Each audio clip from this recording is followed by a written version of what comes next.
বিসমিল্লাহির রহমানির রহিম। পরম করুণাময় ও অসীম দয়ালু আল্লাহর নামে শুরু। আউযু বিল্লাহি মিনাশ শাইতানির রাজীম।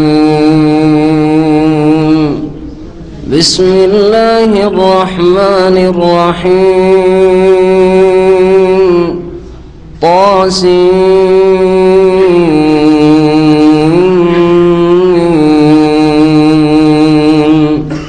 تلك آيات الكتاب المبين نتلو عليك من نبأ موسى وفرعون بالحق لقوم يؤمنون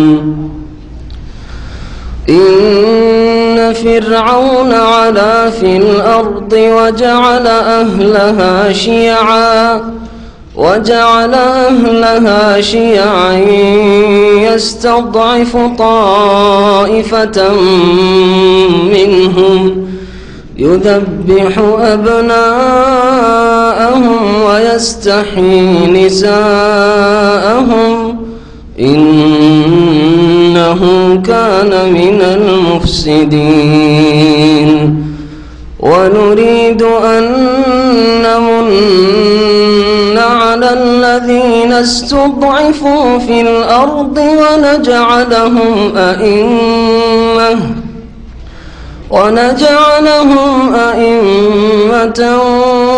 ونجعلهم الوارثين ونمكن لهم في الأرض ونري فرعون وهامان وجنودهما منهم ما كانوا يحذرون وأوحينا إلى أم موسى أن أرضعيه فإذا خفت عليه فألقيه في اليم ولا تخافي ولا تحزني إنا رادوه إليك وجاعلوه من المرسلين فالتقطه آل فرعون ليكون لهم عدوا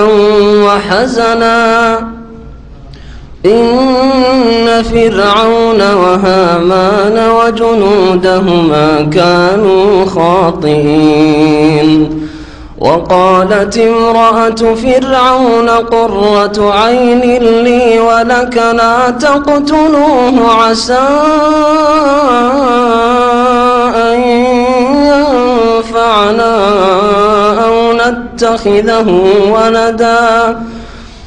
نتخذه ولدا وهم لا يشعرون وأصبح فؤاد أم موسى فارغا إن كادت لتبدي به لولا أن ربطنا على قلبها لتكون من المؤمنين وقالت لأخته قصيه فبصرت به عن جنب وهم لا يشعرون وحرمنا عليه المراضع من قبل فقالت هل أدلكم على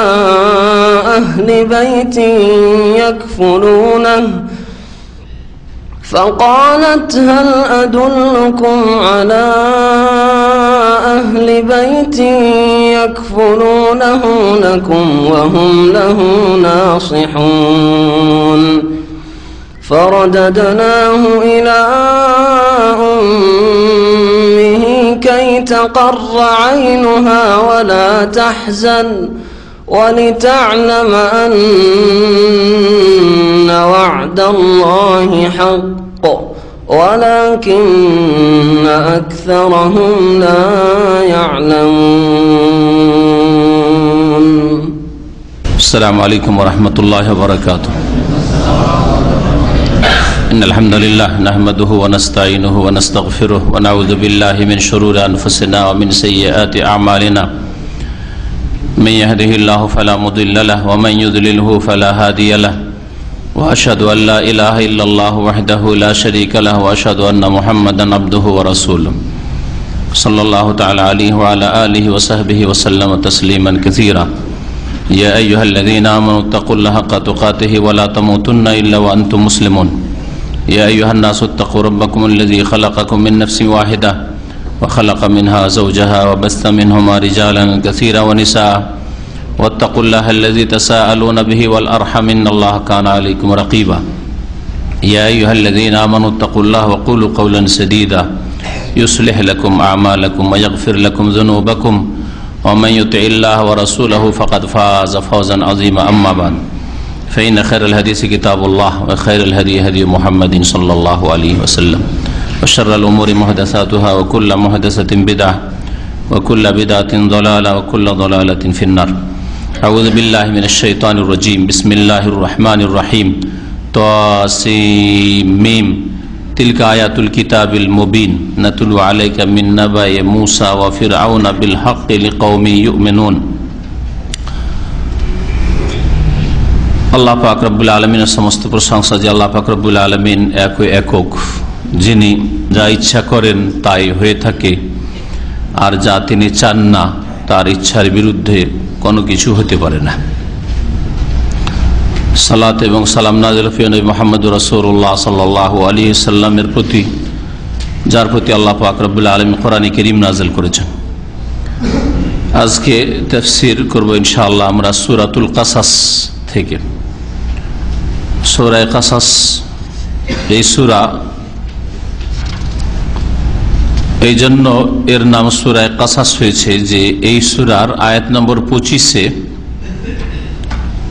মুসা আলাইহিস সালাম যখন শুআয়বের কাছে গিয়ে, সেই শুআয়ব, একদল তাফসীরকার বলছেন যে তিনি ওই প্রসিদ্ধ যে নবী শুআয়ব তিনি ছিলেন, কিন্তু আরেক দল বলছেন না, তিনি অন্য কোনো শুআয়ব ছিলেন, সাধারণ মুমিন মানুষ, তিনি নবী ছিলেন না, যার মেয়েকে বিয়ে করেছিলেন মুসা আলাইহিস সালাম, যার বাড়িতে গিয়ে অবস্থান করেছিলেন মুসা আলাইহিস সালাম মাদিয়ানে, তিনি অন্য কোনো শুআয়ব ছিলেন। এই দুটি প্রসিদ্ধ মত তাফসীরকারদের। ওই আয়াতে মুসা আলাইহিস সালামের এই শুআয়বের বাড়িতে যাওয়ার কথা রয়েছে এবং সেখানে গিয়ে কেন তিনি মিসর থেকে পলায়ন করে আসলেন বর্ণনা করলেন। ফালাম্মা জাআহু ওয়া কাসসা আলাইহিল কাসাস, শুআয়বের কাছে যখন মুসা আলাইহিস সালাম পৌঁছলেন তার ডাকে, আর সেখানে গিয়ে তার পুরো কাহিনী বর্ণনা করলেন। কাসাস, কিসাস মানে কাহিনী, ওয়া কাসসা আলাইহিল কাসাস, এই কাসাস শব্দটি থেকে নামকরণ হয়েছে এই সূরায় আল কাসাস। এই সূরায় বিশেষভাবে মূসা আলাইহিস সালামের ঘটনা, তার বাল্য জীবন থেকে শুরু করে তার লালন পালন ফিরআউনের বাড়িতে, এবং তারপরে তার বিবাহ শাদী, আর ফিরে এসে রাস্তায় নবুয়ত প্রাপ্তি, এসব বিষয়গুলি আলোচনা করা হয়েছে। এই সূরায় বিস্তারিত মূসা আলাইহিস সালামের ঘটনা ওইভাবে বর্ণনা করা হয়েছে যেমন সূরা তাহায়, এর আগে যে সূরা তাফসীর করে সূরা তাহায় বর্ণনা করা হয়েছে। এই জন্যই সূরা তাহার পরে সূরা কাসাসের আমরা তাফসীর করছি, আর তারপরে আমরা ধারাবাহিক তাফসীর করে যাব যেভাবে আগে থেকে আমরা যাচ্ছিলাম। আল্লাহ পাক রব্বুল আলামিন ইরশাদ করছেন, বিসমিল্লাহির রহমানির রহিম, তাসিম মিম। তাসিন মিম, এই তিনটি অক্ষর, এই অক্ষরগুলিকে হরফে মুকাত্তাআত বা বিচ্ছিন্ন অক্ষর বলা হয়, যা কোরআনে কারীমের অনেকগুলি সূরার শুরুতে রয়েছে। কখনো একটি অক্ষর রয়েছে যেমন কাফ আল কুরআনিল মাজিদ, কখনো দুইটি অক্ষর রয়েছে যেমন হামিম, কখনো তিনটি অক্ষর রয়েছে যেমন আলিফ লাম মিম বা আলিফ লাম রা বা তাসিন মিম, আর কখনো এর বেশি রয়েছে, 4 রয়েছে, 5 রয়েছে। সবচেয়ে বেশি অক্ষর রয়েছে কয়টি? 5। হাফেজ সাহেবরা বলুক, সবচেয়ে বেশি অক্ষর যে বিচ্ছিন্ন অক্ষর সূরার প্রথমে রয়েছে কয়টি? পাঁচটি, কাফ হা ইয়া আইন সদ, পাঁচটি হলো। আর কোন সূরা লম্বা আছে? হা মিম আইন সিন কাফ। আল্লাহ পাক রব্বুল আলামিন ইরশাদ করছেন তাসিন মিম, এগুলির অর্থ নবী করিম সাল্লাল্লাহু আলাইহি ওয়াসাল্লাম বলেননি, আর সাহাবারা জিজ্ঞাসা করেননি। তবে অধিকাংশ তাফসীরকারগণের মতে তারা এটা বুঝতেন যে এই দিয়ে কাফেরদের চ্যালেঞ্জ করা হয়েছে, যে এই অক্ষরগুলি তোমাদের মাঝে মজুদ রয়েছে আলিফ থেকে ইয়া পর্যন্ত। কোরআনে কারীম আল্লাহ পাকের বাণী, মানুষের রচিত নয়, মুহাম্মদ সাল্লাল্লাহু আলাইহি ওয়াসাল্লাম নিজে রচনা করেননি, তার কোনো ওস্তাদ শিখায়নি। সুতরাং আল্লাহর বাণী হিসাবে তোমরা এটা গ্রহণ করো, এর প্রতি ঈমান নিয়ে আসো, আল্লাহ পরকালে বিশ্বাসী হও, কালেমা তাইয়্যিবার শাহাদাত দাও। আর যদি এটা অস্বীকার করো তাহলে এইরকম অক্ষরগুলি তোমাদের মাঝে রয়েছে, সেগুলি দ্বারা কোরআনের মতো বাক্য তোমরা তৈরি করে নিয়ে আসো। তিলকা আয়াতুল কিতাবিল মুবিন, আল্লাহ পাক বলছেন যে এগুলি হচ্ছে সুস্পষ্ট গ্রন্থের আয়াত, এমন গ্রন্থ যার মুবিন, শুধু বাইয়েন বলা হয়নি, বাইয়েন মানে নিজেই সুস্পষ্ট, কিন্তু মুবিন মানে যে সুস্পষ্টকারী, স্পষ্ট করতে পারে। আবানা ইউবিন থেকে ইসম ফাইল মুবিন, আল কিতাবুল মুবিন। কোরআনে কারীম যেমন বাইয়েন স্পষ্ট এবং দলিল প্রমাণ বাইয়েনা, ঠিক তেমনি মুবিন স্পষ্টকারী, এমন ভাবে স্পষ্ট করা হয়েছে হককে বাতিল থেকে, ভালোকে মন্দ থেকে, ঈমানকে কুফরি থেকে, তৌহিদকে শিরক থেকে। এইভাবে হক আর বাতিলের মাঝে পার্থক্য করে দেওয়া হয়েছে, যেটা স্পষ্ট ভাবে বর্ণনা করা হয়েছে। এই জন্য এই কিতাব হচ্ছে আল কিতাবুল মুবিন। এইরকমই কিসসা কাহিনীতে যুগে যুগে মরিচ মশলা মিশিয়ে আসল কিসসা কাহিনীর রূপ থাকে না। কোরআনে কারীমে যেসব কাহিনী ঘটনাবলী বর্ণনা করা হয়েছে সেগুলি হচ্ছে স্পষ্টকারী, হক এবং বাতিল, সত্য আর মিথ্যার মাঝে পার্থক্যকারী। যে মিথ্যার শিকার হয়েছে, যে বিকৃতির শিকার হয়েছে তাওরাত এবং ইনজিল, তাওরাত ইনজিলের অনেক কথাই একেবারে মিথ্যা, একেবারে বেয়াদবির কথা আম্বিয়া রসুলগণের শানের, সেসব কিতাবাদিতে তাদের ধর্মগুরুরা সংযোজন করেছে, রচনা করেছে, বাড়িয়ে দিয়েছে। এইরকমই ভাবে তারা তাদের দিনকে, দিনের কিতাবকে বিকৃত করেছে। কিন্তু কোরআনে কারীম স্পষ্ট করেছে হক এবং বাতিলের মাঝে। আকীদার ক্ষেত্রে হোক, সহি আকীদা বাতিল আকীদা থেকে স্পষ্ট করা হয়েছে। আহকাম বিধিবিধানের ক্ষেত্রে হোক, আল্লাহ পাকের সৃষ্টির ক্ষেত্রেই হোক, যেসব কথা পেশ করা হয়েছে সেগুলি হচ্ছে স্পষ্টকারী। আর ঘটনাবলীর ক্ষেত্রে হোক, ভবিষ্যতের কোনো বিষয়ের ক্ষেত্রে হোক, এ হচ্ছে কিতাব আল কিতাবুল মুবিন, স্পষ্টকারী কিতাব। আর কিতাব বুঝতে পারবে না এই ধারণা যদি কারো থাকে, তো নিঃসন্দেহে তার ঈমানে ত্রুটি আছে। যেমন বিদআতপন্থীরা বললে থাকে কোরআন বোঝা কি চারটি কথা, যেমন তেমন কথা কোরআন বুঝবে তুমি, হাদিস বুঝবে, কোরআন হাদিস বুঝতে পারবে না, কি বুঝবে? ফিকহ আর ফতোয়ার কিতাব বুঝবে। মানুষের কথা বোঝা যাবে আর কোরআনের কথা নাকি বোঝা যাবে, এটা বিদআতীদের লক্ষণ, বিদআতী আলেমদের লক্ষণ। আল্লাহ পাক এই কিতাবকে আল কিতাবুল মুবিন বলেছেন।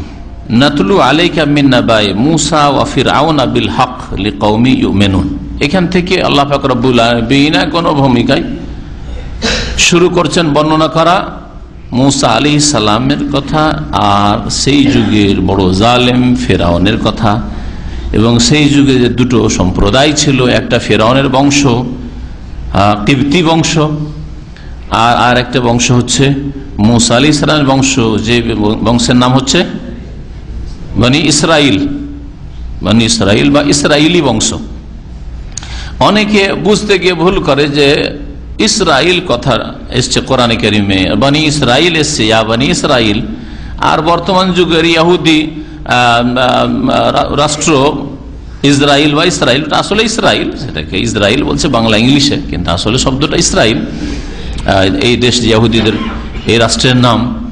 তো এর সাথে কি এর মিল আছে? না, কোনো মিল নেই। এটা এরা যখন এইভাবে জবরদখল করলো, বড় ষড়যন্ত্র, ইহুদি নাসাদের ষড়যন্ত্রের সাথে মুসলিম এই দেশটিকে, ফিলিস্তিনকে, তখন এই দেশের নাম তারা ইসরাইল রাখলো। অবৈধভাবে তারা ষড়যন্ত্র করে এই দেশটিকে দখল করেছে।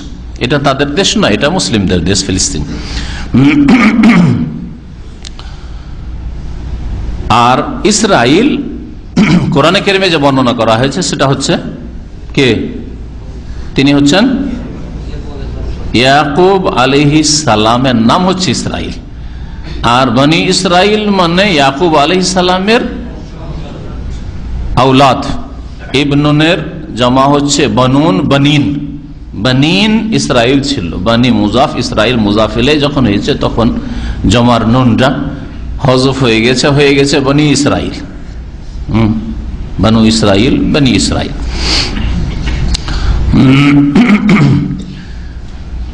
আল্লাহ পাক রব্বুল আলামিন ইরশাদ করছেন, নাতলু আলাইকা মিন নাবাই মূসা, হে নবী তোমাকে আমি পড়ে শোনাচ্ছি।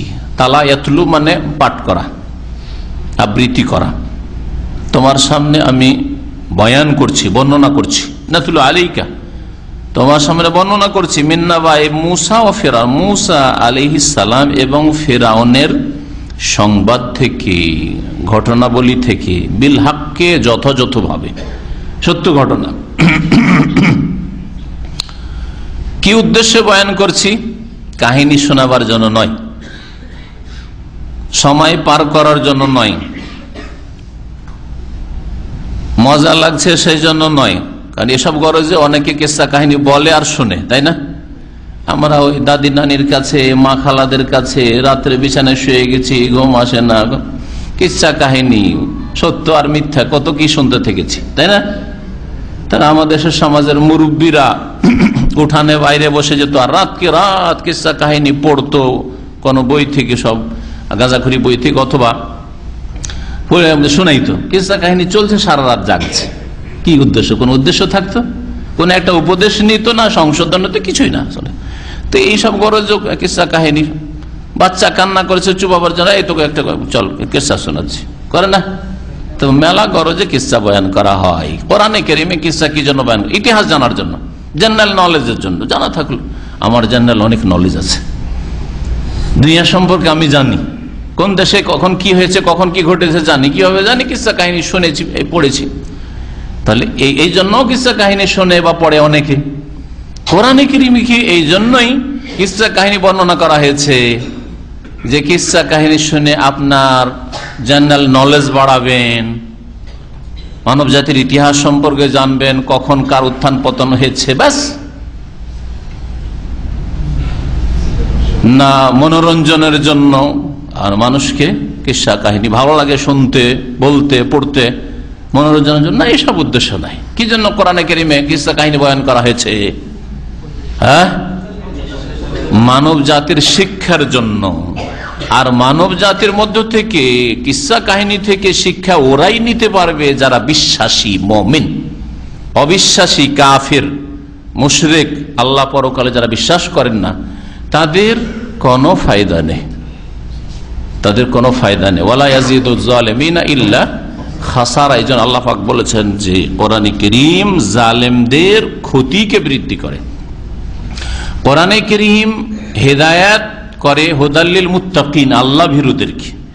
এখানেও এইভাবে বলা হয়েছে লিকাউমি ইউমিনুন, বিশ্বাসী সম্প্রদায়ের জন্য তোমার সামনে মূসা এবং ফিরআউনের ঘটনা, সত্য ঘটনা যথাযথভাবে বর্ণনা করছি। আল্লাহ বলছে কার জন্য? ঘটনা তো যে পড়বে তার জন্য। কোরআনে কারীমের ঘটনা বিশ্বাসী পড়ুক আর অবিশ্বাসী পড়ুক, মুসলিম পড়ুক আর কাফের পড়ুক, তাই না? সৎ লোক পড়ুক আর অসৎ লোক পড়ুক বা শোনুক, সবাই তো জানলো। কিন্তু আল্লাহ বলছেন লিকাউমি ইউমিনুন, বিশ্বাসীদের জন্য, কারণ তারাই উপকৃত হবে। আমার ঘটনা বর্ণনা করার যে উদ্দেশ্য কোরআনে কারীমে, সেই উদ্দেশ্যে কামিয়াব হবে, সফলতা লাভ করবে কারা? যারা ঈমানদার, বিশ্বাসী। তাহলে কোরআনে কারীমের কিস্সা কাহিনী যদি পড়তেও হয়, শুনতেও হয়, শোনাতে হয়, উদ্দেশ্য হবে উপদেশমূলক কিস্সা কাহিনী বর্ণনা করা।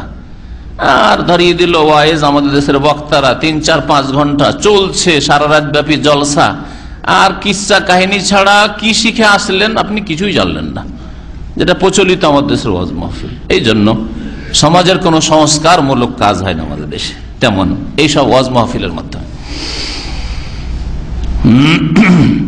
ইন্না ফিরআউনা আলা ফিল আরদ, আল্লাহ পাক রব্বুল আলামিন এখন ফিরআউনের কথা বর্ণনা শুরু করছেন। নিঃসন্দেহে ফিরআউন পৃথিবীতে কি করেছিল? উদ্ধত প্রকাশ করেছিল, নিজেকে বড় মনে করেছিল। আলা ইয়ালু নাসারায়ান শুরু থেকে সে ফিল মাযি, সে নিজেকে বড় মনে করেছিল। ওয়া জাআলা আহলাহা শিয়াআন, এবং এই দেশের অধিবাসী, আহলাহা মানে এই জমিন, তো জমিন মানে তিনি যেহেতু মিশরের শাসক ছিলেন সেই জন্য মিশর সম্পর্কে, আর যদিও সারা পৃথিবীকে বলা হয় কিন্তু এখানে উদ্দেশ্য হচ্ছে মিশরের কথা বলা। আল্লাহ বলছেন ওয়া জাআলা আহলাহা শিয়াআন, আর মিশরের অধিবাসীদেরকে এই ফিরআউন কি করেছিল? বিভিন্ন শ্রেণীতে দলে বিভক্ত করেছিল। শিআতুনের জমা বহু বচন হচ্ছে শিয়াআন, তাহলে বহু দলে বিভক্ত করেছিল কে? ফিরআউন মিশরের লোকদেরকে। মিশরের লোক বলতে এখানে বনি ইসরাইলকে বোঝানো হয়েছে, সেই যুগের শ্রেষ্ঠ জাতি, যারা আম্বিয়া রসুলগণের অনুসারী ছিল যুগে যুগে, আর মাঝে মধ্যে তাদের মধ্যে পাপ ছড়িয়ে পড়ত, অন্যায় শুরু হয়ে যেত, গোমরা পথভ্রষ্ট হয়ে যেত, আবার হেদায়েতের জন্য আল্লাহ নবী পাঠাইতেন। এইভাবে আম্বিয়া বনি ইসরাইলের মধ্যে বহু নবী আল্লাহ পাঠিয়েছেন। ইব্রাহিম আলাইহিস সালাম, ইসহাক আর ইয়াকুবের পরে আল্লাহ বহু নবী পাঠিয়েছেন এই গোত্রে, এই বংশে, এই জাতির সংশোধনের জন্য। এবং এই জাতিকে বললাম যে সবচেয়ে তারা শ্রেষ্ঠ ছিল সেই যুগের। এটা নিজের কথা নয়, বরং কোরআনে কারীমের কথা। আল্লাহ কি বলেছেন? ইয়া বানি ইসরাঈল আযকুরু নি'মাতি আল্লাতী আন'আমতু আলাইকুম ওয়া আন্নী ফাদ্দালতুকুম আলা আলামিন। হে বনি ইসরাঈল, হে ইসরাঈলের আওলাদ, বংশধর, উযকুরু নি'মাতি আল্লাতী আন'আমতু আলাইকুম, আমার সেই নিয়ামতকে, অনুগ্রহকে স্মরণ করো যা তোমাদেরকে আমি দান করেছিলাম। আল্লাযী আন'আমতু আলাইকুম, আর কি? ফাদ্দালতুকুম, তোমাদেরকে আমি ফজিলত দিয়েছিলাম, শ্রেষ্ঠত্ব দান করেছিলাম। আলাল আলামিন, বিশ্ব জগতের উপর, সমস্ত মানুষের উপর শ্রেষ্ঠত্ব দান করেছিলাম। তাহলে কি উম্মতে মুসলিমার উপর শ্রেষ্ঠত্ব দান করা হয়েছে? সেই যুগের, এই জন্য আগে বলেছি, কথাটা ভালো করে শুনে রেখেছি। তাদের যুগে তারা সবচেয়ে শ্রেষ্ঠ ছিল। আলামী জামানেহি, মেজান তাফসীর কিতাব দিতে পাবেন, যুগ শ্রেষ্ঠ তারা ছিল ওই যুগের। তারা আম্বিয়া রসুলের সিলসিলা আসতেই থাকলো মুসা, ঈসা আলাইহিস সালাম পর্যন্ত, জাকারিয়া, ইয়াহইয়া, ঈসা আলাইহিস সালাম পর্যন্ত বনি ইসরাইলদের নবীর সিলসিলা শেষ হয়ে গেল। এখন আসলেন শেষ নবী মুহাম্মদ রাসূলুল্লাহ সাল্লাল্লাহু আলাইহি ওয়াসাল্লাম, সারা বিশ্বের সমস্ত মানুষের জন্য, তাদের জন্য, অন্যদের জন্য।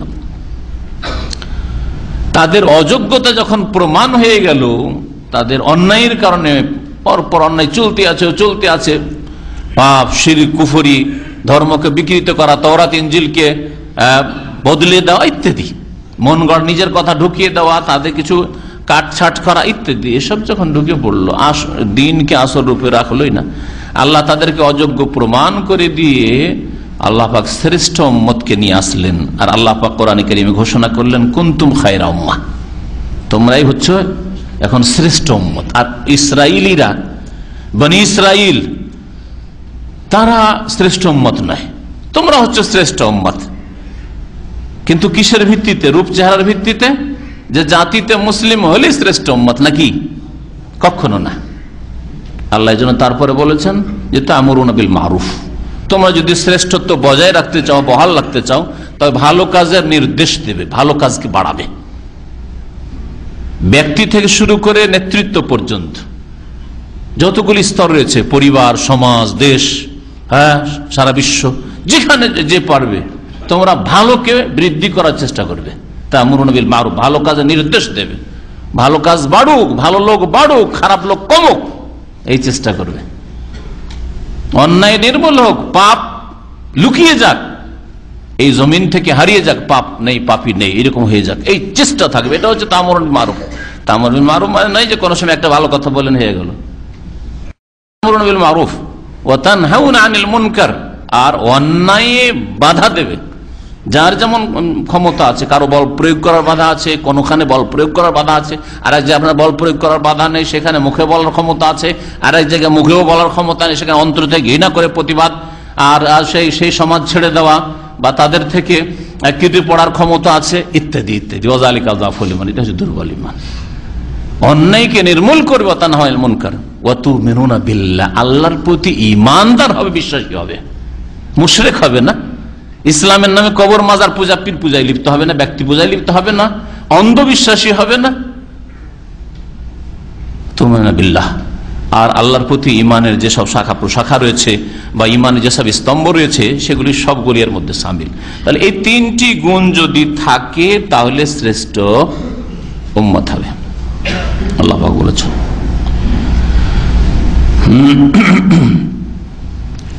যারা বনি ইসরাইল ছিল আহলে কিতাব, এই আহলে কিতাবরাও যদি যখন সারা বিশ্বের সমস্ত মানুষের জন্য মোহাম্মদ রাসূলুল্লাহ সাল্লাল্লাহু আলাইহি ওয়াসাল্লামকে রাসূল করে প্রেরণ করা হলো, তারা যদি ঈমান নিয়ে আসতো তাহলে তাদের শ্রেষ্ঠত্ব বহাল থাকতো, তাদের ফজিলত আপন জায়গায় থাকতো। বরং নবী করিম সাল্লাল্লাহু আলাইহি ওয়াসাল্লাম বলেছেন যে এরা যারা আগের দিনের প্রতি 70 দিনের প্রতি ঈমান নিয়ে এসেছিল, আর যখন 70 দিন নবী মুহাম্মদ সাল্লাল্লাহু আলাইহি ওয়াসাল্লামের মাধ্যমে আসলো, তার প্রতি ঈমান নিয়ে আসলো, তাদের জন্য কি রয়েছে জানা আছে হাদিস, তাদের জন্য দ্বিগুণ নেকি রয়েছে, ডবল সওয়াব রয়েছে, ডবল তারা পাবে। আগের 70 দিন ছিল সেটাও মানতাম, এখন 70 দিনে সেটাও মানলাম, আগের হক মানলাম, এখনকার হকটাও মানলাম। কিন্তু যখন তারা অবজ্ঞা করেছে, অস্বীকার করেছে, হিংসা করে, যেমন ইহুদিরা হিংসা করে অস্বীকার করেছে জানা সত্ত্বেও, আর খ্রিস্টানরা অজ্ঞতায় জেহালতে ডুবে থেকেছে, জানার চেষ্টা করেনি, আল্লাহ পাক তাদেরকে মাগদুব আলাইহিম বলেছেন, ইহুদিদেরকে গজব প্রাপ্ত আর দল্লিন পথভ্রষ্ট রাস্তাহারা বলেছেন আল্লাহ পাক রব্বুল আলামিন নাসারা খ্রিস্টানদেরকে। মহান আল্লাহ ইরশাদ করছেন যে ফিরআউন কি করেছিল, পৃথিবীতে নিজেকে বড় মনে করেছিল, উদ্ধত প্রকাশ করেছিল। ওয়া জাআলা আহলাহা শিয়াআন, আর মিশরের অধিবাসীকে কি করেছিল, বিভিন্ন শ্রেণীতে বিভক্ত করে ফেলেছিল। কিভাবে বিভিন্ন শ্রেণীতে বিভক্ত করেছিল? তাফসীরকাররা লিখেছেন যে এই বনি ইসরাইলদেরকে এক এক গোষ্ঠীর লোক, একটা বড় বংশ থাকে, বংশে অনেক শাখা প্রশাখা থাকে, তাই না, গোষ্ঠী গোত্র ছোট ছোট থাকে, এক এক শ্রেণীর লোক ভাগ করে দিয়েছিল যে এই তোরা হচ্ছে মেথর, হ্যাঁ তোরা পেশাব পায়খানা সাফ করা, তোরা হচ্ছে চামড়ার কাজ করবি, হ্যাঁ তোরা হচ্ছে নাপিত, হ্যাঁ তোরা হচ্ছে ছুতার, তোদেরকে এই কাজগুলি দেশের করতে হবে, তোদেরকে এই কাজ করতে হবে, তোদেরকে এই কাজ করতে হবে, এইভাবে। এ হচ্ছে জাআলা আহলাহা শিয়াআনের তাফসীর। আর হুবহু এইরকমই করেছে ব্রাহ্মণরা, আর্যরা ভারতে গিয়ে ভারতীয় মানুষকে 4 ভাগে বিভক্ত করেছে। বলছে আমরা হচ্ছি ব্রাহ্মণ, আর্য, মুখার্জি, চ্যাটার্জি, ব্যানার্জি, হ্যাঁ সুতরাং হচ্ছে একেবারে ভগবান ঈশ্বরের মুখ থেকে পয়দা, শ্রেষ্ঠ আমরা, বুঝলেন না? আর এরা গিয়েছে এইসব দেশ থেকে, যার ফলে এই ফিরআউনের মতবাদ নিয়ে ভারতে গেছে আজকে থেকে 4,000-4,500 বছর আগে। তারপরে ভারতের অধিবাসীকে এভাবে ভাগ করেছে, হ্যাঁ যে আমরা যারা বাইরে থেকে, ওরাই বাইরে থেকে এসছে। আজকে হিন্দুদের যারা কট্টরপন্থীদের নেতৃত্ব দিচ্ছে ব্রাহ্মণরা, তারাই তো বাইরের। তো মুসলিমদের বাইরের হওয়ার কারণে যদি বেরিয়ে যেতে হয়, তাহলে যারা আগে বাইরে থেকেছে তারা আগে বেরোবে, ঠিক না? তাহলে ব্রাহ্মণরা আগে, বহিরাগত বাইরে থেকে এসছে, ওরা আগে বেরিয়ে যাক, তারপরে তখন পালা আসবে মুসলিমদের। মুসলিমরা সেখানে গিয়ে 800 বছর রাজত্ব করেছে, জুলম করেনি, শোষণ করেনি, রক্ত চুষেনি, আর এইভাবে জাতিকে জুলমের শিকার বানায়নি, বিভক্ত করেনি। আর ব্রাহ্মণরা, হ্যাঁ আর্যরা বিভক্ত করেছে। ব্রাহ্মণ বললাম ওরা শ্রেষ্ঠ, ওরা ধর্মকর্ম ওরা করবে, মন্দির ওদের, হ্যাঁ সবকিছু ধর্মীয় নেতৃত্ব ওদের, বেদ শিখবে ওরা, পড়বে ওরা, জানবে ওরা, আর কেউ জানতে পারবে না, কোনো অধিকার নেই বেদ জানার, বেদ স্বীকার করা। আছে না নেই তাদের ধর্মে? এটা কিন্তু হিন্দু ধর্ম, এটা হচ্ছে ব্রাহ্মণ্যবাদ। আর এটাই জেনে হোক আর অজানা অবস্থায় হোক, সচেতন অবস্থায় হোক আর অচেতন অবস্থায় হোক, মুসলিমদের পীরতন্ত্রে ঢুকে পড়েছে। পীর মুরিদিতে যারা জড়িত, পীর সবকিছু জানে, পীর সবকিছু জানে, আমরা কিছু জানি না। সুতরাং যেটা বলছে সেটাই ঠিক। মুরব্বীরা হুজুরে কি বলে সবকিছু জানে, আমরা জানি না, সুতরাং যা বলছে তাই ঠিক। এত বড় আলেম ছিল, লিখেছে, শিরক লিখা আছে, শিরক লিখা আছে কিতাবের ভূমিকাতে। বলছে এত বড় বড় আলেমরা ছিল, তারা বুঝেনি, তারা বুঝেছে ওটাই ঠিক। জি, এটা ব্রাহ্মণ্যবাদ। ধর্মীয় নেতৃত্ব তাদেরকে দেওয়া আছে, যেদিকে নিয়ে যাবে সেদিকে নিয়ে যাক, জাহান্নামে নিয়ে যাবে জাহান্নামে নিয়ে যাক, ওদের সাথে জাহান্নামে যাবে, ওরা জাহান্নামে যাবে। এত বড় বড় সব মুরব্বী ছিল, হুজুর ছিল, পীর ছিল, ওলিয়া উলিয়া ছিল, ওরা যেটা লিখেছে সেটাই ঠিক, ওরা যেটা বলেছে সেটাই ঠিক, ওরা যা বলছে তাই ঠিক। এইভাবে পীরতন্ত্র জন্মেছে, পীর মুরিদির ব্যবসা জন্মেছে মুসলিমদের মধ্যে। তাহলে জাতিকে বিভিন্ন শ্রেণীতে ভাগ করা, এটা হচ্ছে ফেরাউনি আদর্শ। আর এই আদর্শ গিয়েছে ভারতে ব্রাহ্মণরা নিয়ে গিয়ে, আর নিয়ে যাওয়ার পরে দেখেন হিন্দুদের মধ্যে একদল আছে নাপিত, আর একদল আছে মেথর ডোম, আর একদল আছে কি চামার। হ্যাঁ, একটা পেশাকে দিয়ে দিচ্ছে, তা 4 ভাগে ভাগ করেছে। মোটামুটি ভাগ যদি হয় ব্রাহ্মণদের পরে, তারপরে হচ্ছে ক্ষত্রিয়, রাজপুত, রাজপুতরা হবে সেনাবাহিনী দেশের, এরা হবে জনবল, কারণ এটা ভগবানের বাহু থেকে পয়দা হয়েছে। এটা হচ্ছে হিন্দু মতবাদ। জি, এটা হচ্ছে ব্রাহ্মণ মতবাদ। এরা জনবল হবে দেশের। আর হচ্ছে বৈষ্ণব, বৈষ্ণব এরা ভগবানের রাম থেকে, উরু থেকে পয়দা হয়েছে। সুতরাং এরা কি করবে? দেশের খিদমত করবে, কৃষি কাজ করবে। এরা চাষি, এরা কৃষক, এরা সবজি উৎপন্ন করে আর ব্রাহ্মণদের খাওয়ায় আর রাজপুতদের খাওয়ায়। জি, আর তারপরে চতুর্থ শ্রেণী হচ্ছে শূদ্র, ডোম, মেথর, চামার, এই যতগুলি আছে, নাপিত। নাপিতের বাচ্চা নাপিত থাকবে, যতই বড় ভালো মানুষ হোক না কেন। হ্যাঁ, ডোমের বাচ্চা ডোমই থাকবে, চামারের বাচ্চা চামারই থাকবে, যতই বড় জ্ঞানী গুণী হোক না কেন, সে ডক্টর আম্বেদকর হয়ে যাক না কেন, শূদ্র থাকবে।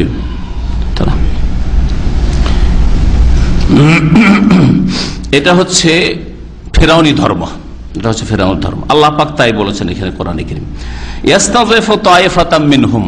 এ কি করতো ফেরাউন?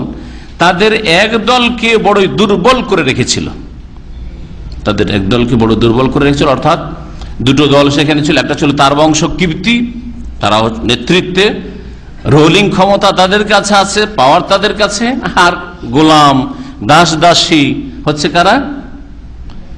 এই ইসরায়েলিরা, বনি ইসরায়েলরা।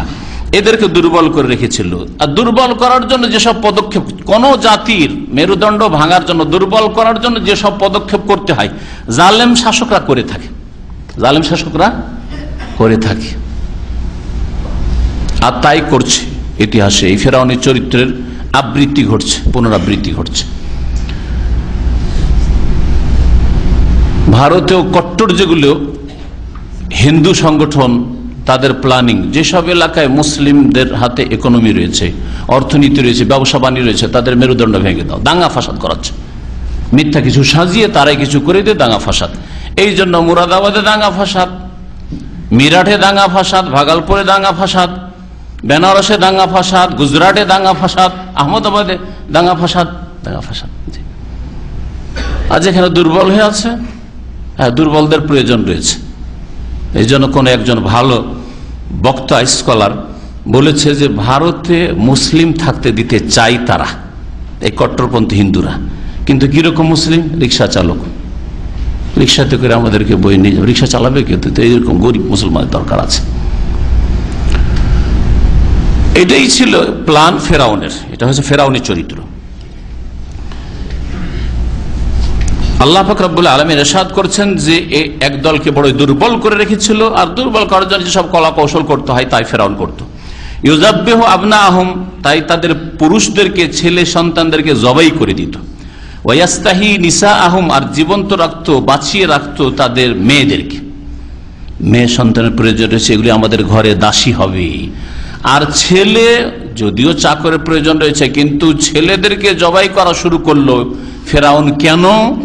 কারণ এই ফেরাউনকে গণকে বলেছিল যে এই ইসরায়েল গোত্র থেকে একটা ছেলে জন্মাতে যাচ্ছে, এই ছেলে যদি জন্মে যায় তাহলে তার হাতে আপনার এবং আপনার দেশের, আপনার নেতৃত্বের পতন ঘটবে, ধ্বংস প্রাপ্ত হবে। সুতরাং সাবধান, সাবধান। কত যে অসংখ্য ছেলে সন্তান জবাই করেছিল বনি ইসরায়েলদের এই ফিরআউন জালেম। ইন্নাহু কানা মিনাল মুফসিদিন, কারণ সে ছিল বিপর্যয় সৃষ্টিকারীদের অন্তর্ভুক্ত, ফাসাদ সৃষ্টিকারী, ফাসাদি লোক ছিল। আল্লাহ পাক মুসলেহ, সংস্কারককে ভালোবাসেন, যে সংশোধনমূলক কাজ করে, গঠনমূলক কাজ করে, তাকে আল্লাহ ভালোবাসেন, মুসলেহ। আর আল্লাহ পাক ফাসাদ সৃষ্টিকারী, বিপর্যয় সৃষ্টিকারীদেরকে আল্লাহ পাক ভালোবাসেন না। আল্লাহু ইয়ালামুল মুফসিদা মিনাল মুসলিহ, হে মানব জাতি তোমাদের মধ্যে কে মুসলেহ, সংস্কারক, সংশোধনকারী, উন্নতি চাই, গঠনমূলক কাজ চাই, জানে আল্লাহ পাক রব্বুল। আর মুফসিদকে, বিপর্যয় সৃষ্টিকারী, ফাসাদি কে, তাকেও আল্লাহ পাক জানেন। আল্লাহ পাক রব্বুল আলামিন বলছেন যে আমি যা করতে চেয়েছিলাম তোমাদেরকে শোনাচ্ছি। আমি যা করতে চেয়েছিলাম ফেরাউন সম্পর্কে, এবং ফেরাউন যাদেরকে গোলাম বানিয়ে রেখেছিল, জুলম অত্যাচার চালাচ্ছিল যে জাতির উপর, বনি ইসরাইল, তাদের সম্পর্কে যা আমি করতে চেয়েছি সেটা শোনো। আল্লাহ বলছেন ওয়া নুরিদু আন নামুন্না আলাল লাযিনা ইসতুযিফু ফিল আরদ, আমি চেয়েছিলাম যে অনুগ্রহ করব ওই সব লোকদের উপর যাদেরকে এই পৃথিবীতে, অর্থাৎ মিশরের ভূমিতে দুর্বল করে রাখা হয়েছিল। মিশরের জমিনে যাদেরকে দুর্বল করে রাখা হয়েছিল, কমজোর করে রাখা হয়েছিল, গোলাম বানিয়ে রাখা হয়েছিল, তাদের উপর আমি অনুগ্রহ করতে চাইলাম, ইহসান করতে চাইলাম। আল্লাহর রহমতের দয়া দৃষ্টি হলো যে না, এদের অবস্থা পাল্টাবো, এদেরকে ওপরে উঠাবো আমি। আল্লাহ পাক বলছেন ওয়ানাজআলহুম আইম্মাহ, আর তাদেরকে করতে চেয়েছিলাম, একটা হলো আল্লাহ পাক অনুগ্রহ করতে চাইলেন, দুই নম্বর আল্লাহ বলছেন নাজআলহুম আইম্মা, তাদেরকে আমি ইমামত দিতে চেয়েছিলাম, মানে নেতৃত্ব। ইমামত মানে মসজিদের আর উপাসনালয়ের ইমামত নয়, এ হচ্ছে দেশের নেতৃত্ব, ইমাম বানাতে চেয়েছিলাম। ইমামে আজম বলা হয় দেশের শাসককে, খলিফাকে। তা আল্লাহ পাক রব্বুল বনি ইসরাইলদেরকে ইমামত দিতে চাইলেন, মানে খেলাফত দিতে চাইলেন, দেশের নেতৃত্ব দিতে চাইলেন। ওয়া নাজআলহুমুল ওয়ারিসিন, আর তাদেরকে আমি করতে চেয়েছিলাম উত্তরাধিকারী, যে এরা ভূমির, জমিনের মালিক হবে। কোন জমিনের মালিক হবে? বাস্তবে ইতিহাস যদি পড়ে দেখা যায়, ফেরাউন আর ফেরাউনের সেনাবাহিনী যখন ধ্বংস হয়ে গেল, আর মিশরের নেতৃত্ব শূন্য হয়ে গেল, তখন সেই সময় বনি ইসরায়েলরা সমুদ্র পার করে চলে এসেছিলেন, তাই না? সমুদ্র পার করে চলে আসার পরে তারা আর মিশরে ফিরে যাননি, মিশরে ফিরে যাননি। তাহলে এখানে আল্লাহ এই কথা বুঝাতে চাননি যে মিশরের নেতৃত্ব ফেরাউনের কাছ থেকে কেড়ে নিয়ে মুসা আলাইহিস সালামের হাতে দিতে চেয়েছিলাম, বা মুসা আলাইহিস সালামের বংশধর বনি ইসরায়েলকে দিতে চেয়েছিলাম, এই কথা বলা হয়নি। তাহলে ইতিহাসকে আয়াতের সাথে মিলাতে হবে। সেটা হচ্ছে যে আল্লাহ পাক রব্বুল আলামিনের বরকতের ভূমি হচ্ছে, সবচেয়ে বড় বরকতের ভূমি হচ্ছে মক্কাতুল মুকাররমা, মদিনা মুনাওয়ারার সাথে সাথে শাম দেশ।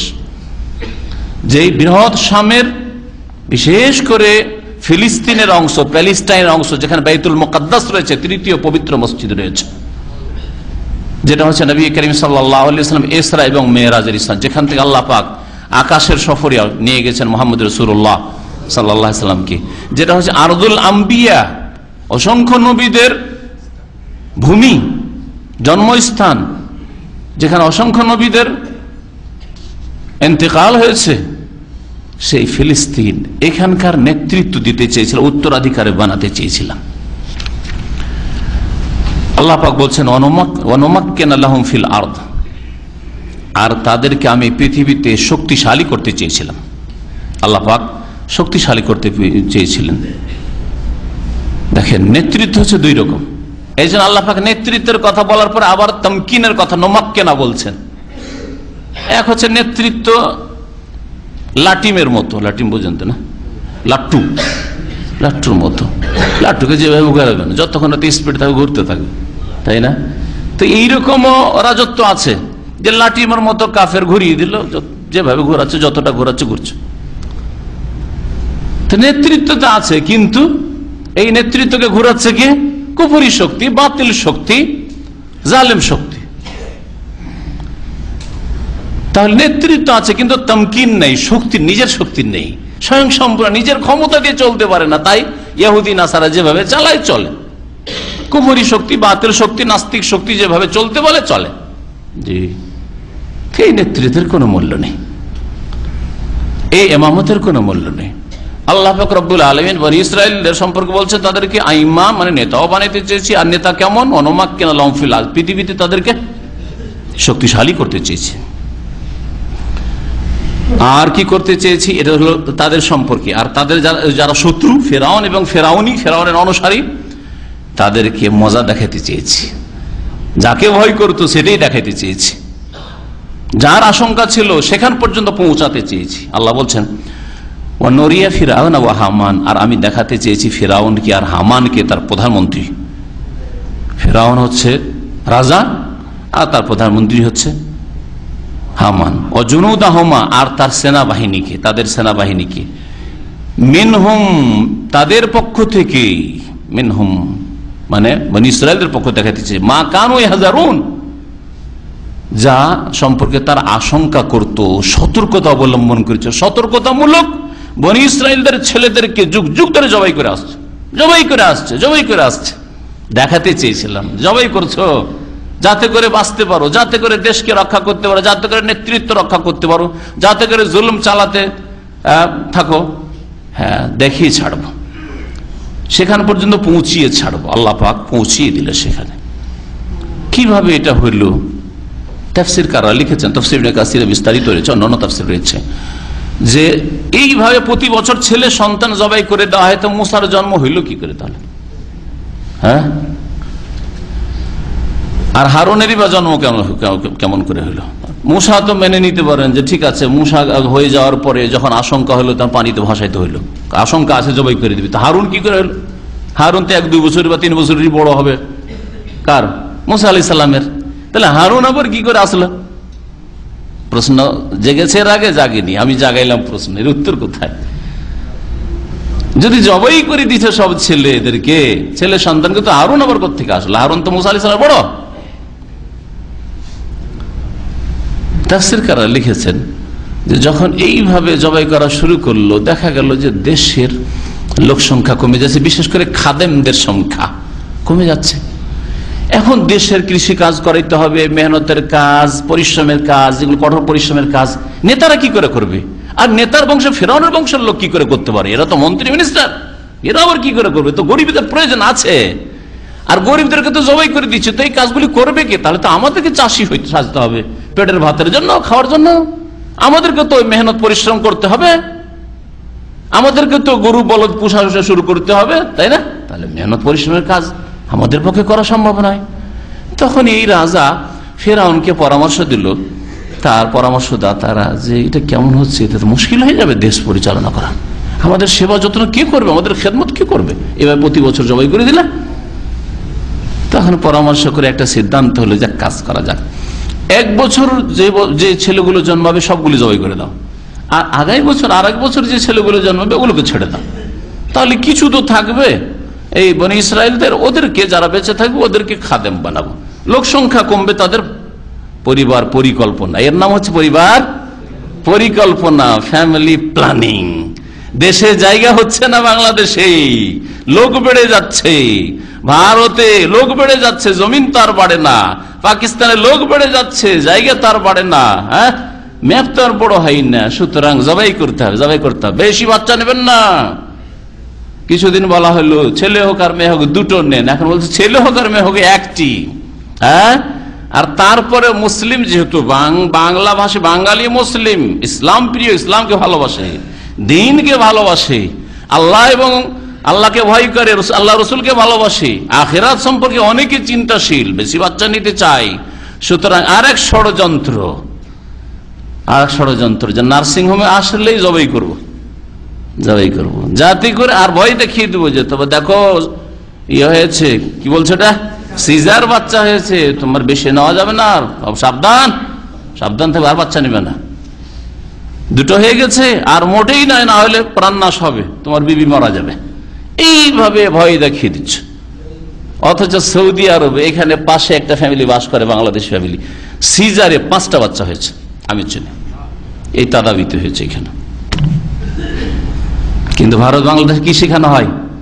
দাড়িওয়ালাদের মুখে কথা শোনা যায়, আমার বিবির সিজার, এই জন্য সে আর ছেলে মেয়ে নেওয়া যাবে না, একটা নিচে 5-7 বছর তো নেওয়া যাবেই না, আর তারপরে দেখি যদি পারি তো আরেকটা।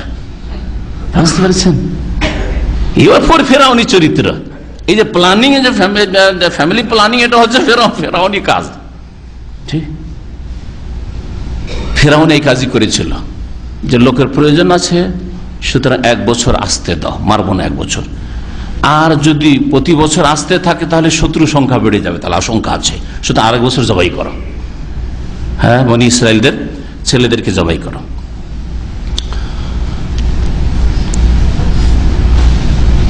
হারুনের জন্ম হলো ওই বছরে, যেই বছরে ছেলেদেরকে রাখা হইতো না, এবছরে মারা হবে না, ওই বছরে হারুনের জন্ম হয়ে গেল ভাগ্যচক্রে। মুসা আলাইহিস সালামের জন্ম এমন বছরে হলো যেই বছরে ফেরাউনের জবাইয়ের অর্ডার আছে, যে ছেলে সন্তান হলে জবাই করতে হবে।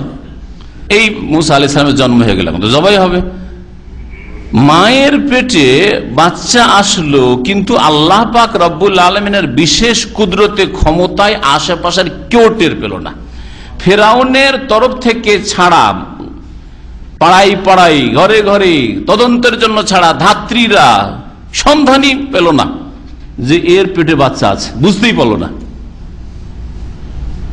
পেটে বাচ্চা হলে যে সব অসুবিধা দেখা যায়, লক্ষণগুলি, যেমন খেতে পারেন না, বমি হয়, তারপরে চেহারা দেখলে বোঝা যায়, পেট দেখলে বোঝা যায়, ঠিক না? ওইসব কিছুই বুঝতে পারলো না, যার ফলে ধরা পড়লো না, আর বাচ্চা ভূমিষ্ঠ হয়েই গেল। না হলে আগে থেকে রিপোর্ট থাকতো যে দেখো অমুক মহিলার পেটটা বড় বড় লাগছে, বমি করছে, তার মানে তার বাচ্চা হবে, তাই না? তাহলে তোর বাড়িতে পাহারা লাগিয়ে দিত যে কি হচ্ছে, দেখা ছেলে হচ্ছে না মেয়ে হচ্ছে। তো সেখানে শেষ মুসা আলাইহিস সালাম। আল্লাহ পাক রব্বুল আলামিন এইভাবে হেফাজত করলেন। বাচ্চা যখন জন্মে গেল, এখন চিন্তা হয়ে গেল, ঠিক আছে এতদিন তো আল্লাহ লুকিয়ে রাখলেন, এখন কি হবে, এখন বাচ্চা রাখবো কোথায়? আল্লাহ পাক রব্বুল আলামিন ইরশাদ করেছেন, ওয়া আওহাইনা ইলা উম্মে মুসা আন আরদিহি, আমি ওহী করলাম মুসা আলাইহিস সালামের মায়ের কাছে। আল্লাহ পাক বলছেন, আমি কি করলাম? ওহী করলাম মুসা আলাইহিস সালাম মাকে, আন আরদিহি, যে, আন মানে যে তুমি তাকে স্তন্য দান করতে থাকো, দুধ পান করাতে থাকো, দুধ দাও তুমি তাকে। ফাইজা খিফতি আলাইহি, যখন তার সম্পর্কে তোমার ভয় লাগবে, আশঙ্কা হবে যে কি জানি ধরা পড়ে যাব, মেরে দেবে, জেনে নেবে, এই ভয় হবে, ফালকিহি ফিল ইয়াম্মে, তখন তাকে দরিয়াতে ফেলে দেবে, ভাসিয়ে দেবে। এটা সন্দুকে রেখে ভাসিয়ে দেবে। কোন কোন তাফসীর কারগণ এটা বাড়িয়েছেন, যেটা কোরআন কারীমে নাই, হতে পারে সেটা যে বাড়িতে রাখলে বাচ্চা জেনে নিতে পারে বাচ্চা সম্পর্কে, সুতরাং বাচ্চাটাকে দুধ পান করিয়ে, আর ওই ফেরাউনের বাড়িও ছিল নীল নদের পাশে, আর মুসা আলাইহিস সালামের বাড়ি বা মুসা আলাইহিস সালামের মায়ের বাড়িও ছিল নীল নদের পাশে। তো বাচ্চাটাকে দুধ পান করিয়ে একটা সন্দুকে রেখে আবার ওই এতে রেখে চলে আসতো, পানিতে ভাসিয়ে রেখে চলে আসতো, আবার দুধ পানি করিয়ে দিত। খুব যখন ভয় হলো তখন ছেড়িয়ে দিল। ফালকিহি ফিল, আল্লাহ পাকের হুকুম এখানে এভাবে বলা হয়, যখন ভয় লাগবে তখন বাচ্চাকে দরিয়াতে নিক্ষেপ করে দিও। এমনি নিক্ষেপ করার নাই, সন্দুকে করে বক্সে নিক্ষেপ করে দিলেন মুসা আলাইহিস সালামের মা। আল্লাহ পাকের এটা হুকুম হলো। ওয়ালা তাখাফি, আল্লাহ বলছেন আর তুমি ভয় করিও না। ওয়ালা তাহজানি, আর তুমি দুশ্চিন্তায়ও পড়িও না, চিন্তা করিও না। ভয় করা বর্তমান বা অতীতের উপর ভয় লাগে, আর দুশ্চিন্তা হয় আগামী সম্পর্কে। আগামীতে যদি কোনো আপনার ঝুঁকি মনে হয়, যে ঝুঁকি মনে হচ্ছে, তাহলে এটাকে বলা হয় চিন্তা, কি হবে। এই জন্য আল্লাহ পাক খৌফের সাথে হুজনের কথা, ভয় এবং দুশ্চিন্তার কথা উল্লেখ করেছেন। তোমার এখনো ভয় নেই আর আগামীতেও ভয় নেই, চিন্তা করিও না। ইন্না রাদ্দুহু ইলাইক, নিশ্চয়ই আমি এই ছেলেকে তোমার কাছেই ফিরিয়ে দেব। আল্লাহ বলছেন তোমার কাছে ফিরিয়ে দেব। ওয়া জাইলুহু মিনাল মুরসালিন, শুধু তাই নাই, তাকে আমি রাসূলদের মধ্যে শামিল করব, মানে একজন রাসূলও করব, সে নবী রাসূল হবে। এখন এই ওয়াহি কোন ওয়াহি ছিল মুসা আলাইহিস সালামের মায়ের উপর? এই ওয়াহি কোন ওয়াহি ছিল? একদল বলছেন যে ওয়াহি মানে এখানে ইলহাম, আর ইলহাম মানে এই নয় যে একেবারে শরীয়তের ধর্মের কোন দলিল, যেমন পীরতন্ত্র বিশ্বাসীরা বলে। আর ব্যাখ্যা করে থাকে ইলহাম, ইলহাম মানে মনে ভালো একটা কথা আসা, ইলকা ফিল কলব, অন্তরে ভালো কথা আসা, যে যেই রকম কাজ করলে মনে একটা কথা আসলো আর সেটা ভালো হলো আপনার জন্য, ভবিষ্যতে ওই মোতাবিক কাজ করলেন যে ঠিক আছে মনে এটাই লাগছে এটাই করি, আর সেটা আপনার জন্য কল্যাণকর হলো, এটাকে ইলহাম বলা হয়। ব্যাস, এটা ধর্মের কোন দলিল না, না আকীদার দলিল, না হুকুম আহকামের দলিল, হ্যাঁ, কোন ইসলামের কোন বিধিবিধানের দলিল নাই। ইসলামের বিধিবিধানের দলিল হচ্ছে কোরআন এবং সহি হাদিস, কোরআন আর সহি হাসান গ্রহণযোগ্য মকবুল হাদিস। আর যদি কোরআন হাদিসের ভিত্তিতে কোন মাসলায় ঐক্যমত হয়ে থাকে, কোরআন হাদিসের ভিত্তিতে, কোরআন হাদিসের বিরোধী নয়, ওর নাম হচ্ছে ইজমা। আর আমাদের দেশের এজমার দাবিদার না কোরআন হাদিস নেই, তবে এজমা কি আছে মিথ্যুকেরা।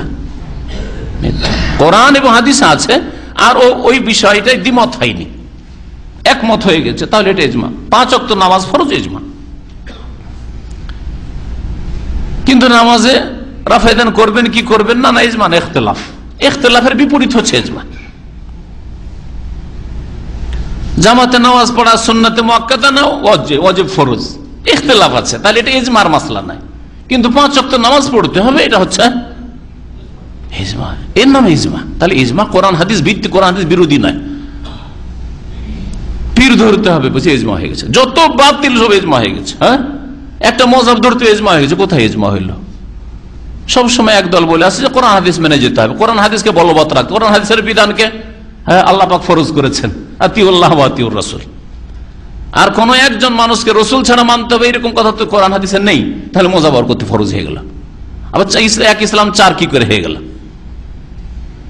এগুলো মিথ্যা কথা। কিয়াস সেটা কোরআন হাদিস ভিত্তিক হইতে হবে। কিয়াস মানে একটা মাসলা অস্পষ্ট, কোরআন হাদিসে স্পষ্ট পাচ্ছেন না, কিন্তু ওর সাদৃশ্য আর একটা বিধান হুকুম আছে কোরআনে মওজুদ বা হাদিসে মওজুদ আছে, যেটা অস্পষ্ট মাসলা সেটাতে হুকুম নিয়ে আসা থেকে ওই আরেকটা মাসলা যেটা কোরআনে আছে ওর কাছাকাছি সাদৃশ্য, ওতে থেকে ওই মাসলাটাকে নিয়ে এর উপর ফিট করা, এটা হচ্ছে কিয়াস। এটা শরীয়তে আছে। কিয়াস মানে এই নয় যে কোরআন হাদিস বিরোধী আপনি যুক্তি পেশ করেন, কিয়াস মানে যুক্তি নয়। যেমন নবী করিম সাল্লাল্লাহু আলাইহি ওয়াসাল্লাম বলেছেন যে স্বর্ণ চাঁদিতে কম বেশি হলে সুদ হবে, তাই না? গমে কম বেশি হলে সুদ হবে, কিন্তু ধানে বলেননি, ডালে মসুরে বলেননি। তাহলে ডাল মসুর বুট এগুলো তো কি কম বেশি চলবে?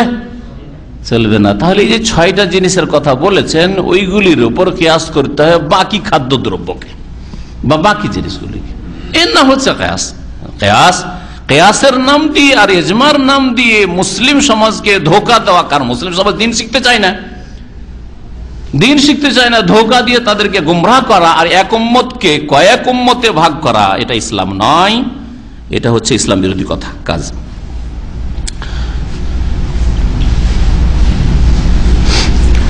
তো ইলহাম মানে এই সুফিদের আমাকে ইলহাম হয়ে গেছে, জম্মু জায়গায় আল্লাহর ওলি শুয়ে আছে, এগুলো শয়তানি কথা।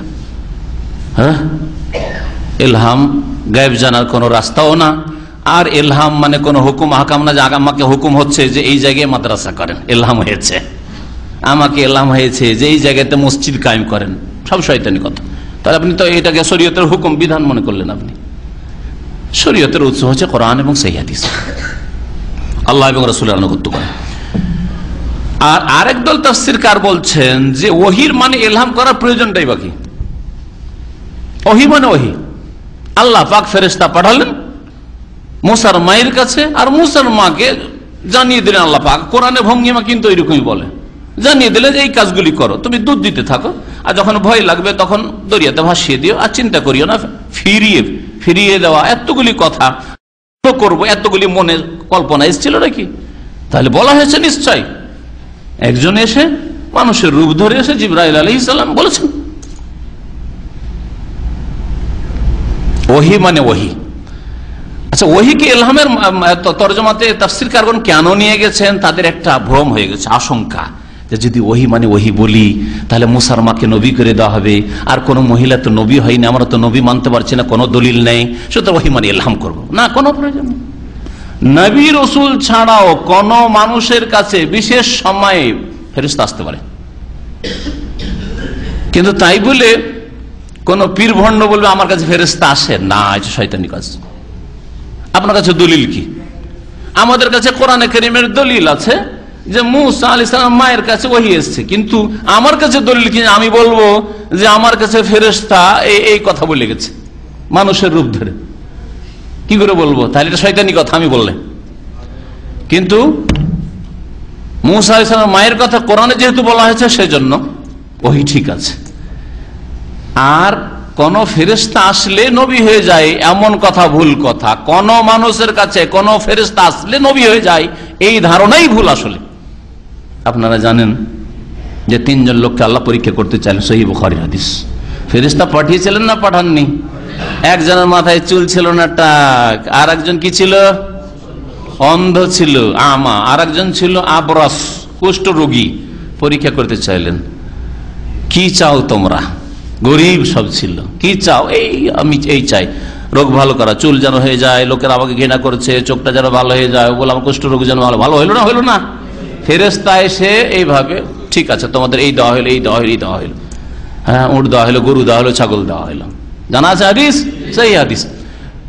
অনেকদিন পরে এরা সব বড় লোক ধনী হয়ে গেছে, আর ও গরিবী জীবনের কথা ভুলেই গেছে।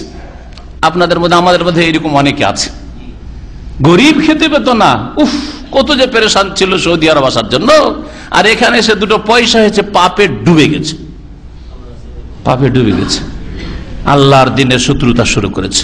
অতীতকে ভুলে যে কত অভাবী ছিলাম, কত গরিব ছিলাম, আর কত অসহায় ছিলাম, আল্লাহকে ভুলে গেছে, আখিরাতকে ভুলে গেছে পয়সা পেয়ে। এইরকমই এদেরকে আল্লাহ পাক পরীক্ষা করতে চেয়েছিলেন। আবার ওই ফেরেশতা ফকিরের ভেষে এসে হাজির ভিক্ষা চাইতে, তাই না? পরীক্ষায় পাশ করলো না, করলো না কেউ? হ্যাঁ, একজন পাশ করলো, দুইজন ফেল। ফেরেশতা আসলে তো এরা নবী হয়েছে নাকি? তাদের সাথে কথাও তো বলেছে ফেরেশতা এসে, বোঝা গেছে? তাহলে ওহী মানে ওহী ইনশাআল্লাহ তাআলা। তবে তাফসীরকারদের ইখতিলাফ আছে, আল্লাহু আলাম, আল্লাহ বেশি ভালো জানে।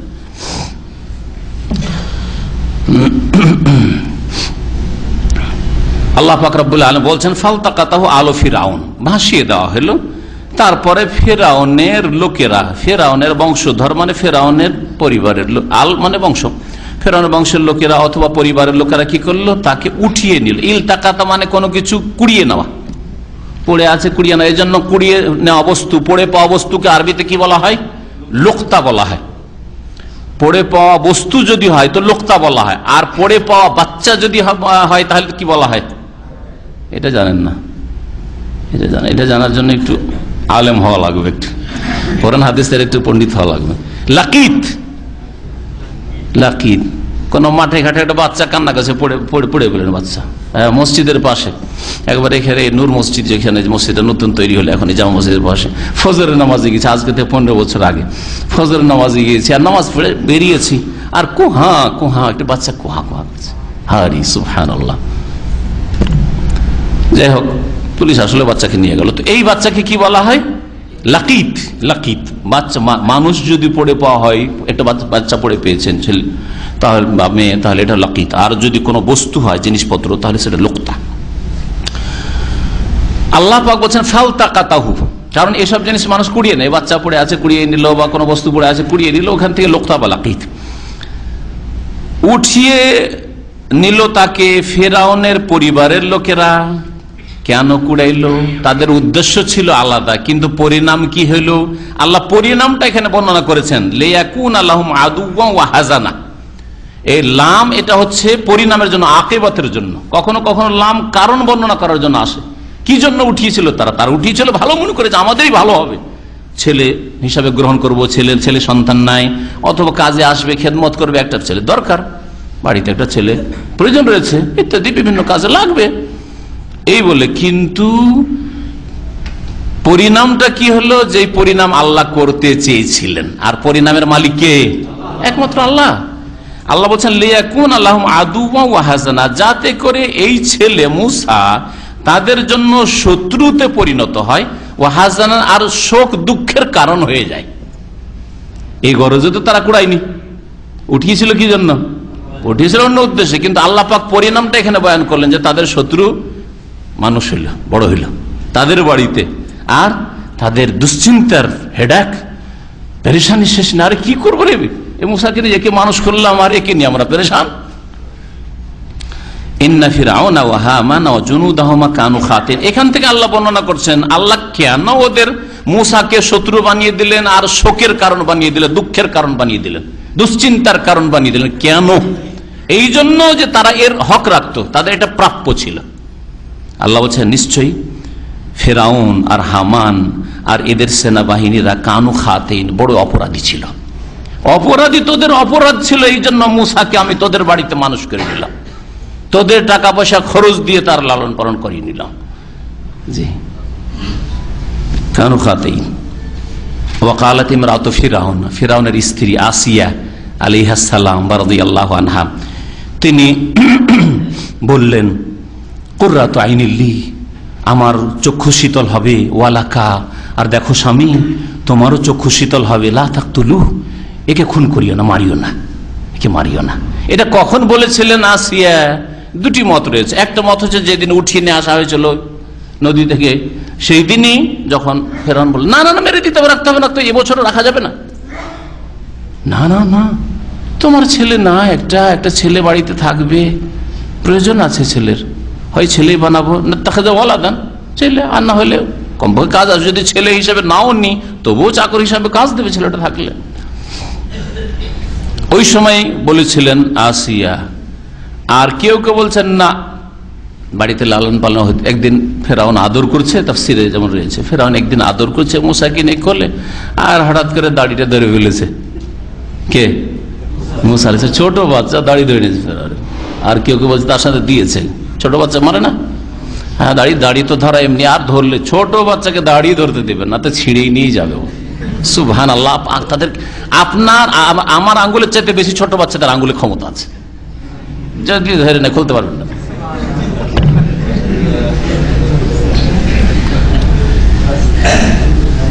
লা তাকতুলু, একে খুন করিও না, স্বামীকে বলছে। আসা আইয়ান ফানা, হতে পারে যে আমাদের কাজে আসবে, উপকারে আসবে। আও নাত্তাখিযা ওয়ালাদান, অথবা একে পোষ্যপুত্র হিসাবে, সন্তান হিসাবে গ্রহণ করব। ওহুম লা ইয়াশউরুন, কিন্তু এরা টের পাচ্ছিল না যে কি হতে যাচ্ছে, আল্লাহ পাকের কারখানায় কি যে তৈরি হচ্ছে, কিচ্ছু বুঝছিল না তারা। ওয়াসবাহা ফুয়াদু উম্মে মুসা ফারিগা, আল্লাহ পাক বলছেন মুসা আলাইহিস সালামের মায়ের অন্তর একেবারে অস্থির হয়ে পড়ল। ফারেগা, ফারেগ মানে খালি, শূন্য। এই বোতলে যদি পানি না থাকে তো বলে যে কি বলবেন, কারুরা ফারেগা, কারুর আমার বোতলটা ফারেগ, খালি। তো মুসা আলাইহিস সালামের মায়ের অন্তর অস্থির হয়ে পড়লো, তর্জমা করলাম। আর কোরআন বলছে ফারেগা, শূন্য। তো কি থেকে শূন্য? যদি বলে দুশ্চিন্তা থেকে শূন্য, তাহলে দুশ্চিন্তাই ছিল না, তাই না? তো এই ফারেগা বা শূন্যের সাথে অস্থিরতার কি সম্পর্ক যে অস্থির দিয়ে তর্জমা করলাম, বা বিচলিত দিয়ে অর্থ কেউ কেউ বিচলিত বলেছে, একই কথায়। অস্থির তার অন্তর। আসলে তাফসীর এইরকম যে মুসা আলাইহিস সালামের মায়ের অন্তর দুনিয়ার সমস্ত কথা থেকে একেবারে শূন্য হয়ে শুধু একটা কথা, ছেলেকে ভাসিয়ে দিচ্ছে, হাই আল্লাহ কি হবে আমার ছেলের, হাই আল্লাহ আমার কি হবে, হাই আল্লাহ আমার কি হবে। অস্থির। ফারেগা মিন কুল্লি শাই ইল্লা মুসা, এটা হচ্ছে তাফসীর। অন্তর একেবারে শূন্য। সমস্ত মানুষের মনে অনেক কথাই আছে, তাই না? একটা দিন আপনার কত কথা আসছে, ডিউটির কথা আসছে, বিবি অসুস্থ আছে তার কথা, ছেলে মেয়ে বাপ মার কথা আসছে, বন্ধু বান্ধবকে টেলিফোন করছেন, স্মরণ হচ্ছে, তাইলে তাই করছেন, তাহলে কতগুলি কথা আসছে। একটা দিনে হয়তো 50-100টা কি তারও বেশি কথা আপনার আমার মনে আসছে, এটা করি সেটা করি, এটা করি ওইটা করি করছেন। মুসা আলাইহিস সালামের মায়ের অন্তর সমস্ত কিছু থেকে শূন্য, একমাত্র হাই মুসা, হাই মুসা, হাই মুসা, কি হবে মুসার আমার, মুসাকে কি করে পাবো। ফারেগা এই জন্য বলা হয়েছে, অস্থির হয়ে পড়েছেন মুসা আলাইহিস সালামের মা। আল্লাহ পাক বলছেন ইন কাদাত লা তুবদি বিহি, ইন আসলে মুখাফফাফ, ইন্নাহু ছিল, ইন্না ছিল। ইন কাদাত মানে ইন্নাহু কাদাত, মনে হচ্ছিল যে সে প্রকাশ করেই দিবে। মুসার মা আর রাখতে পারবে না, পেটে কোনো কথা যখন ফাঁপড়া বুঝেন না, ভিতরে মানে পালপিটেশন হইতে থাকে, চেপে রাখার সম্ভব হয় না, তখন কি করতে হয়, উগলে দিতে হয় কথা। আর এই কাজে মহিলারা সবচেয়ে বেশি পটু। স্বামী স্ত্রীতে রাগারাগি হয়, ওর বোনকে টেলিফোন করবে, না হয় মাকে বলবে, না হয় বান্ধবীকে বলবে, না বললে পেটের ভাত হজম হবে না।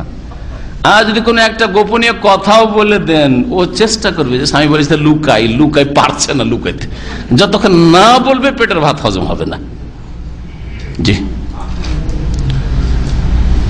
মহিলারা খানিকটা এইরকম, অনেক পুরুষ ও মহিলার চরিত্র খানিকটা আছে। ও পেটে ভাত হজম হয় না, কোন একটা কথা, ভাই এই কথাটা আমানত দিলাম, রাখতে পারবে না, বলতে সাথে সাথে গিয়ে চুগলখড়ি করে বসবে, ফিতনা লাগিয়ে দেব। এক্ষুনি একটা কথা যদি আমি বলি কারো বিরুদ্ধে, যাক বলেছেন সাহেব এটা ভুল করেছেন, বলবো না, না সাথে সাথে টেলিফোন করে, জানেন আজকের আলোচনাতে আপনার সম্পর্কে এরকম কথা বলে, সাথে সাথে 2-4-5টা লোক পাওয়া যাবে এই লোকের মধ্যে, আছে এরকম লোক, ফিতনা লাগিয়ে ছাড়বে, না হলে পেটের ভাত হজম হচ্ছে না, কখন বলবো, কখন হালকা করবো, পেটটা ভিতরটা হালকা করতে হবে। প্রকাশ করেই দিতেন, আর রাখতে পারছেন না এই শোকের কথা। লাউলা আন রাবাতনা আলা কালবিহি, আল্লাহ বলছেন যদি তার অন্তরকে আমি সুদৃঢ় না করে দিতাম, রাবাতে আর বর্তমানে বেঁধে দেওয়া, তার অন্তরকে যেন বেঁধে দিয়েছি, সুদৃঢ় করে দিয়েছি, বাঁধলে সুদৃঢ় হয়, মজবুত হয়, মজবুত যদি না করে দিতাম তো মনে হয় প্রকাশ করে দিত যে ওটা আমারই ছেলে, বা একবার হো হো করে কান্না শুরু করে দিত, লোকের বুঝে দিত, কাঁদছে করে দিই, হারে তো এরই ছিল হবে। লিতাকুনা মিনাল মুমিনিন, কেন আমি আজ তার অন্তরকে সুদৃঢ় করলাম, তাকে ধৈর্য ধারণের তৌফিক দিলাম, যাতে করে সে পাক্কা ইমানদার হইতে পারে। লিতাকুনা মিনাল মুমিনিন, আল্লাহর নিয়ামত পেয়ে যে আল্লাহ দুশ্মনের বাড়িতে গিয়েও আমার ছেলেকে আল্লাহ রক্ষা করেছে, লিতাকুনা খাঁটি আরো পাক্কা মুমিন হবে, ইমান বৃদ্ধি হয়, তাহলে বোঝা গেল মুমিন তো আছেই, কিন্তু তার সাথে সাথে আরো ইমান বৃদ্ধি হবে। ওয়াকালাত লি উখতিহি, আর মুসার মা বলল মুসার ভাইকে, উখতিহি মানে তার বোনকে, মুসার বোনকে, মুসার বোনের নাম ছিল মারিয়াম বিনতে ইমরান, আর ঈসা আলাইহিস সালামের মা যে মারিয়াম ছিলেন, ওই মারিয়ামের বাপের নামও ছিল ইমরান, মারিয়াম বিনতে ইমরান। ওই কালাত ইমরাত ইমরান, সূরা আলে ইমরান এই নামে নামকরণ হয়েছে, ওই কালাত ইমরাত ইমরান। তো ওখানে মারিয়াম বিনতে ইমরান, তো মারিয়ামও ছিলেন ইমরানের মেয়ে, আর এই মারিয়াম যেটা মুসার বোন, এটাও ইমরানের মেয়ে, মানে মুসা আলাইহিস সালামের বাপের নামও কি ছিল, ইমরান ছিল, মুসা বিন ইমরান যেমন হাদিসে রয়েছে। বোনকে মানে মুসা আলাইহিস সালামের বোনকে মুসার মা মানে মেয়েকে বললো কুসি হে, যাও এর পিছনে পিছনে যাও, এই যে ভেসে যাচ্ছে তুমি কিনারা কিনারা যাও।